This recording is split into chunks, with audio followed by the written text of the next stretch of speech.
is encouraging to know that the statistics have indicated a recent drop in our city's murder rate. New York, alarmingly, plays a tragic role in the fact that our nation has the largest prison population in the world. Much of that problem stems from issues of race, perpetuated by the depth of human indifference to poverty. Changing the stop and frisk law is as important as it is the change of the law is only the tip of the iceberg in fixing our deeply Dickensian justice system.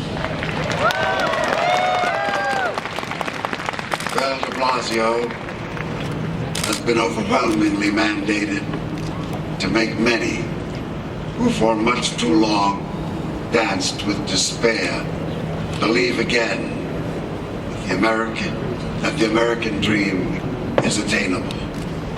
A dream filled with hope.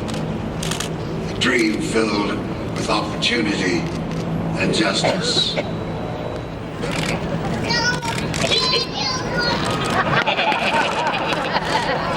I'll be ready. Please raise your right hand and repeat after me. I, Scott M. Stringer, I, Scott M. Stringer, do solemnly swear that I will support and uphold the Constitution of the United States of America, the Constitution of the State of New York, and the Charter of the City of New York, and that I will faithfully discharge the duties of the Office of Controller of the City of New York. I do solemnly swear. By Mayor David Dinkins.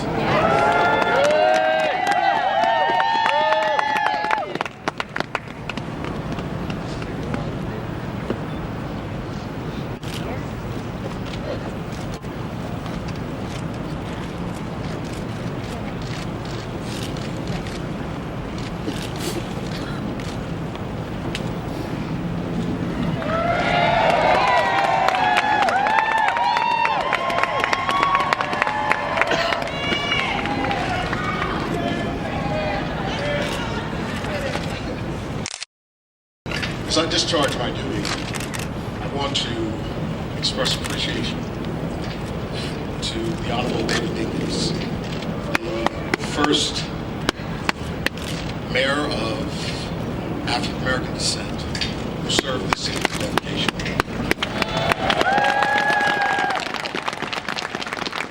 Now stands in solidarity and support of Public Advocate James. And also permit me to acknowledge the heroic contributions of this young woman, Asani Coates, who has captured the imagination and won the respect of the citizens of New York. Please place your right hand on the Bible and your left hand in the air. Now after me, repeat this oath of office. I, Letitia James, solemnly swear that I will support the Constitution of the United States and the Constitution of the State of New York and the Charter of the City of New York, and that I will faithfully discharge the duties of the office of Public Advocate of the City of New York to the best of my ability. I conclude.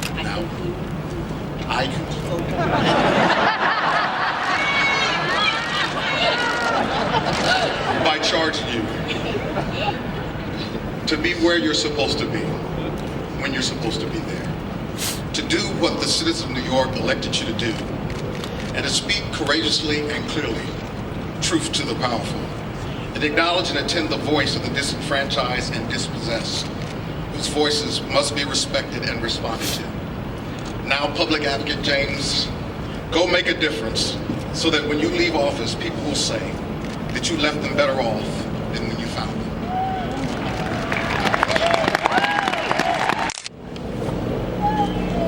Protocol having been established, I am deeply honored and humbled to take this oath for the office of New York City Public Advocate. Words cannot express my gratitude to all of those who gave their time and prayed for this day to happen. Individuals dedicated their precious moments to make a dream become alive. They represent the bridge that carried me over. Like so many New Yorkers, mine is an unlikely story. A road traveled incrementally by many before me, who made it possible for me to be here before you today. To them, I dedicate this day. I never expected to be a citywide elected official or to make history as the first woman of color to hold citywide office. As I stand here in this space, filled with anticipation, anchored by the strength and will of parents smiling down from heaven. Parents without credentials. Humbled individuals. More accustomed to back-breaking work than dinner parties. They taught me to set an example and to serve as an inspiration to others. To fight for something greater than oneself. And that sense of purpose was sharpened throughout my public school and later at the laboratory of the civil rights struggle, Howard University School of Law, which set in motion a public service career. I joined public service because I felt it was the single most effective way to change the outlook of exclusion and marginalization that has left a mark on so many New Yorkers at one time or another. The wave of progressive victories our city has recently enjoyed, thanks to the City Council, was in some ways inevitable. The fabric of our city, of our nation, is made strong by the untold sacrifices of so many who are left defenseless, unrepresented, unspoken for. But at some point in history, the tide must turn. The policies that make them voiceless must give way to a government that works for them, that speaks for them, that cares more about a child going hungry than a new stadium or a new tax credit for a luxury development.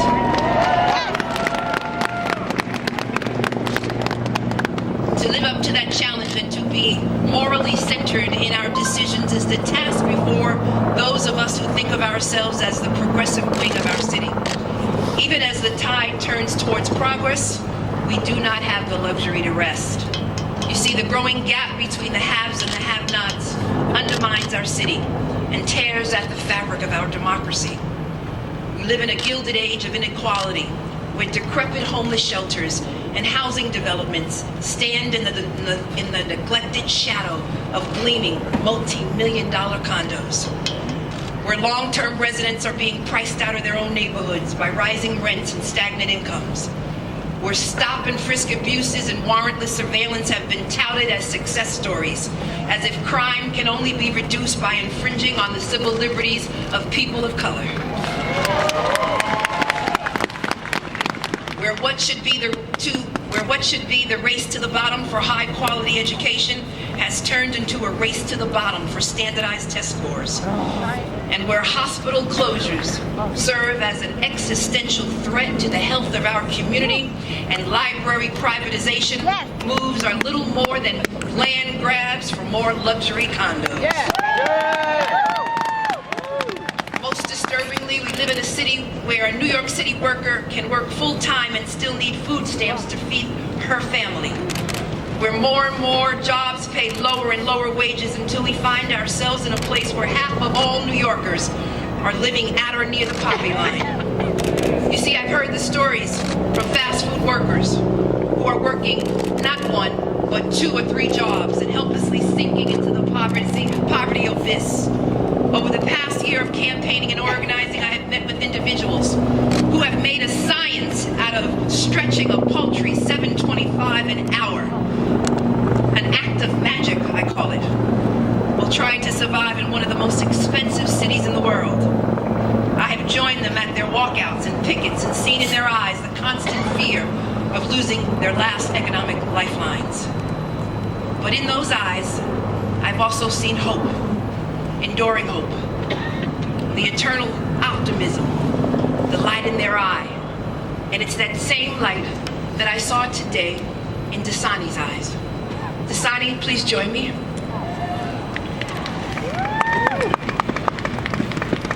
Dasani has joined us with her family. May her family please stand.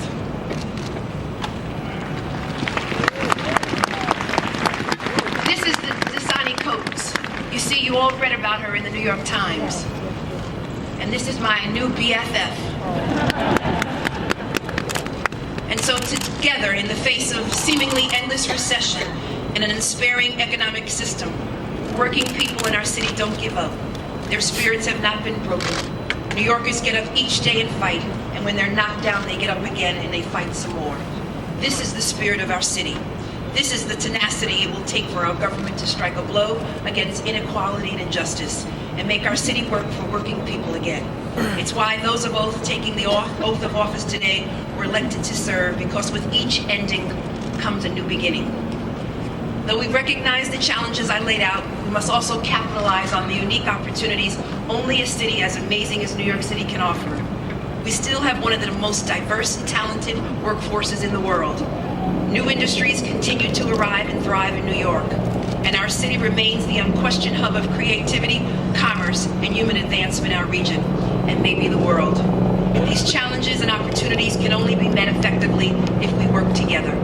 Let this be our lasting resolution on this new day. I congratulate Mayor Bill de Blasio and Comptroller Scott Stringer as we come together to celebrate this historic day and launch a journey that will move our entire city forward. All of us share a progressive vision for this city's future. I pledge to work cooperatively with all of my colleagues and build real consensus. Indeed, moving New York forward will take hard work and a joint determination.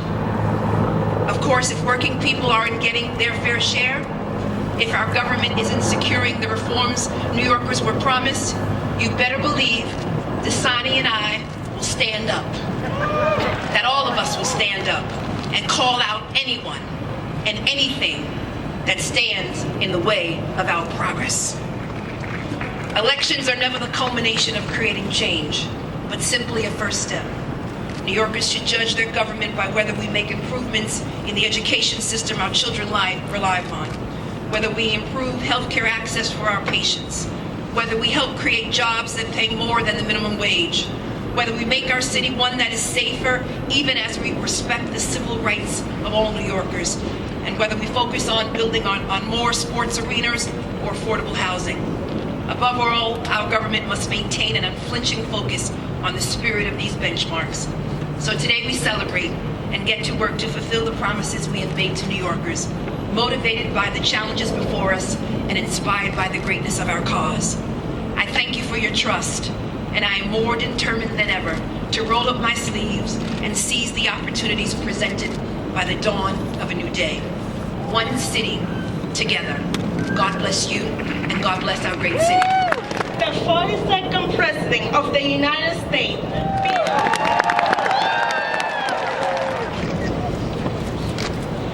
I congratulate Public Advocate James and Comptroller Stringer. I thank all of the people who are here. I'm not sure we introduced one of our guests, but I want to say I'm grateful that the Governor and First Lady of Puerto Rico are here, because it reminds us what's special about New York. Mayor de Blasio asked me to preside over the ceremonial swearing in.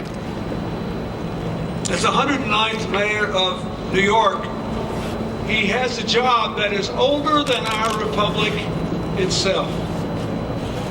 in a city that is most famous for its commitment to remain forever young.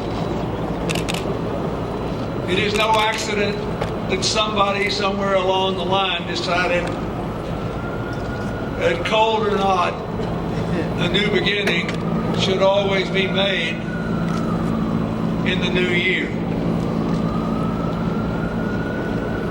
It's been a great joy for Hillary and me to see the mayor's progress because he worked in my administration with Governor Cuomo and Senator Gillibrand and HUD, because he managed Hillary's first remarkable campaign for the U.S. Senate, because he has served with such passion, and because he represents with his family the future of our city and the future of our country. I got a big kick out of watching New Yorkers fall in love with Bill and Charlene and Kiara and Dante. You know, with all respect to the television show, they're our real modern family.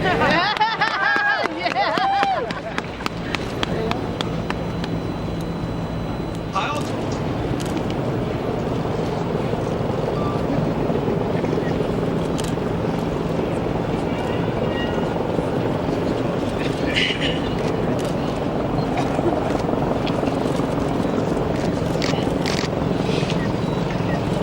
The mayor is taking the oath on the Bible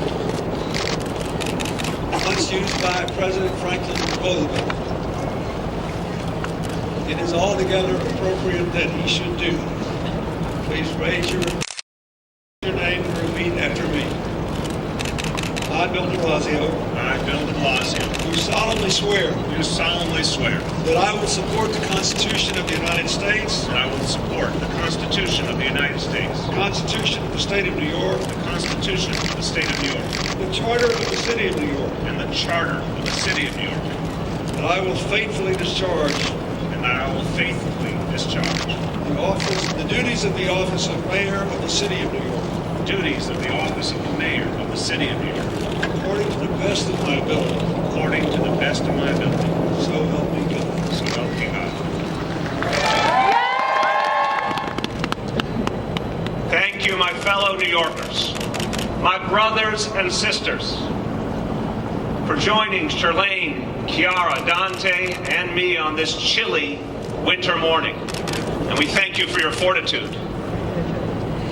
De parte de Charlene, Kiara, Dante y yo, les extendió las gracias a ustedes, mis hermanas y hermanos neoyorquinos, por acompañarnos en este día tan especial.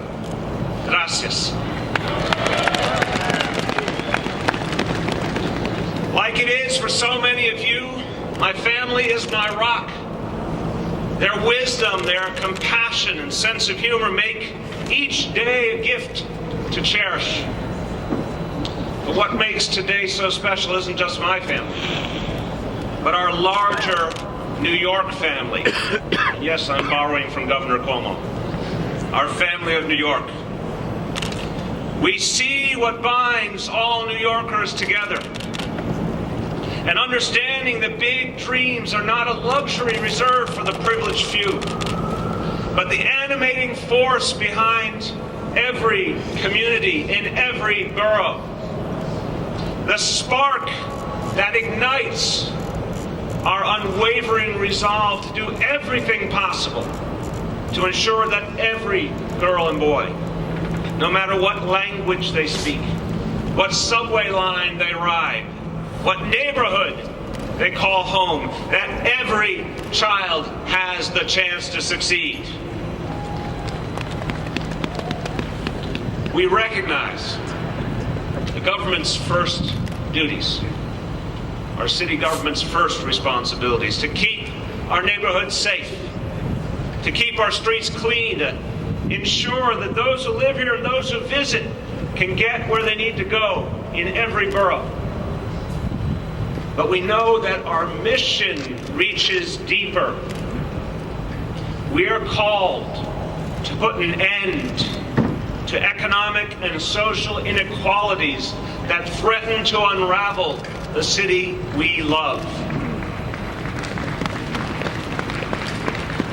And so today we commit to a new progressive direction in New York. And that same progressive impulse has written our city's history. It's in our DNA.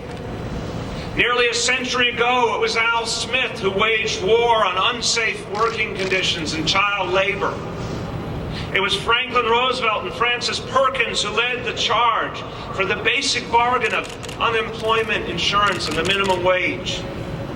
It was Fiorello LaGuardia who enacted the New Deal here on the city level, battled the excesses of Wall Street, and championed a progressive income tax. From Jacob Riis to Eleanor Roosevelt to Harry Belafonte, who we are so honored to have here today.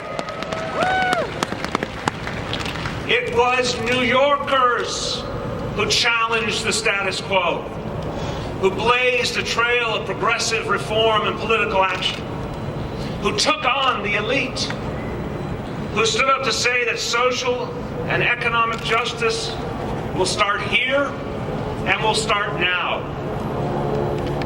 It's that work we now begin, a movement that sees the inequality crisis we face today and resolves that it will not define our future. Now, I know that there are those who think that what I said during the campaign was just rhetoric, just political talk in the interest of getting elected. And there are some who think that now, as we turn to governing, well, that things will just continue pretty much the way they always have. So let me be clear.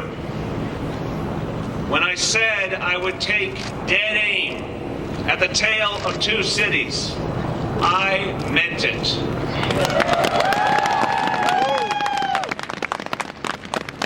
And we will do it. I will honor the faith and the trust you have placed in me, and we will give life to the hope of so many in our city. We will succeed as one city. Now we know this won't be easy. It will require all that we can muster, and it won't be accomplished only by me. It will be accomplished by all of us.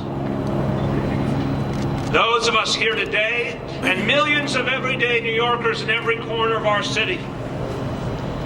You must continue to make your voices heard. You must be at the center of this debate. And our work begins now.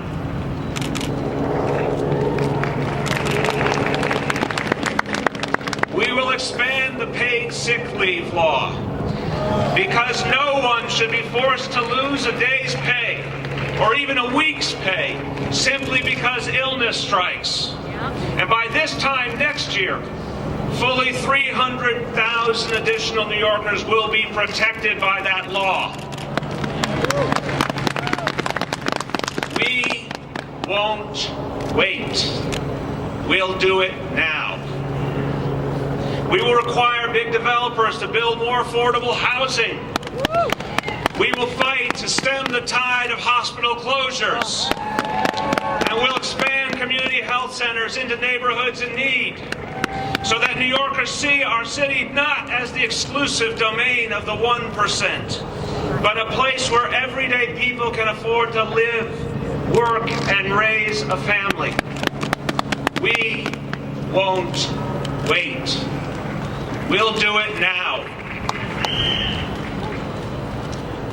We will reform a broken stop and frisk policy, both to protect the dignity and rights of young men of color and to give our brave police officers the partnership they need to continue their success in driving down crime. We won't wait. We'll do it now.